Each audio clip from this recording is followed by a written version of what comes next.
Leo naenda kuonyesha ni namna gani ambavyo wewe kama bwana shamba au bibi shamba unaweza ukafanya backup au ukapandisha data zako za mpango wa kulima na zingine nyingi ambazo umezisajili kwenye mfumo mazao moja kwa moja online.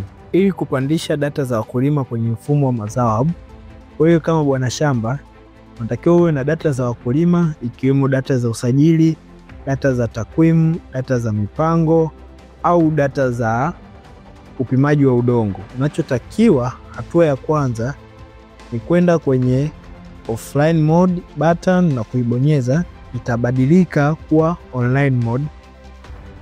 Alafu unachotakiwa kufanya kingine, unabonyeza hii upload farmers data, itazunguka na kuupload. Baada hapo itakwambia successful, itaendelea na upload cells kama wewe ni bwana shamba, successful, na pia other data successful.